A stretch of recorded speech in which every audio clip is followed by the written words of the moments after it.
النهارده الشغل العملي المكوى والاستشوار بتوع البنات. ماترينا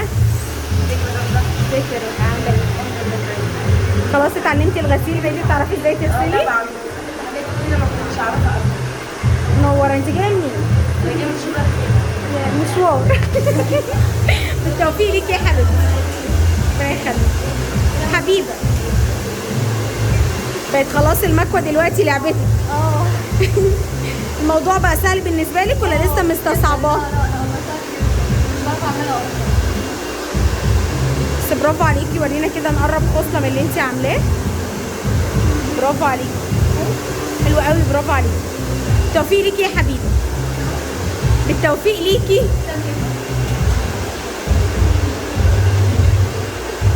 ايه ده؟ الناس الجميله. عامله ايه؟ صحة حبيبة قلبي والله.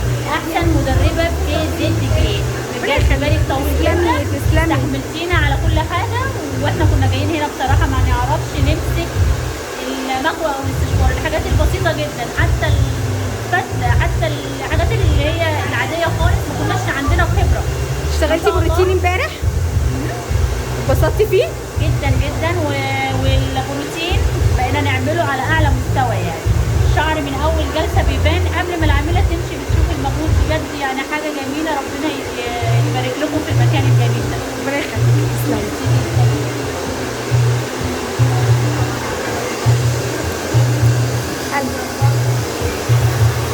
بتنشفي لها بالاستشوار.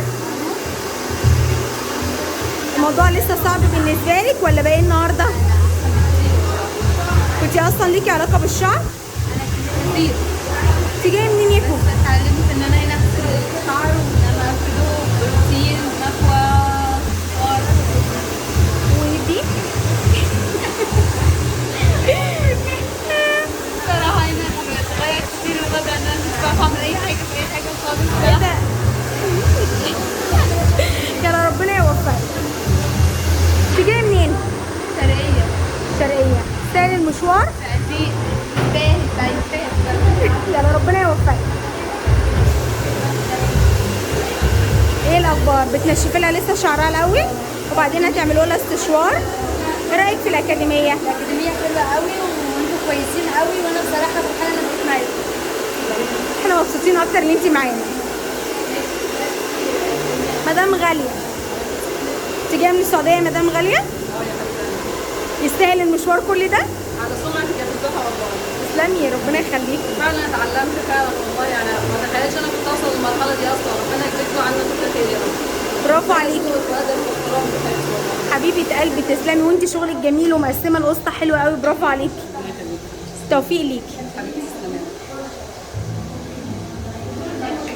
قلبي الجميل.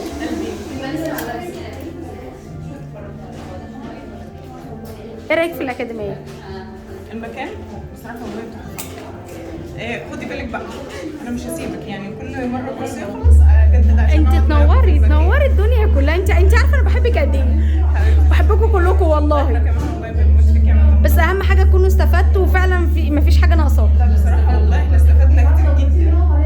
في حاجات على فكره يعني انت عارفه ان انا اصلا كوافيره، بس في حاجات فعلا انا يعني استفدت كتير منها من حضرتك والله العظيم. جديده يعني بالنسبه لك؟ يعني حضرتك قلت لي والله معلومات فعلا جديده يعني بالنسبه لي. توفيق ليكي يا حبيبتي. ان شاء الله. واجمل حاجة ان كله عمل ايه ما شاء الله. تسلمي.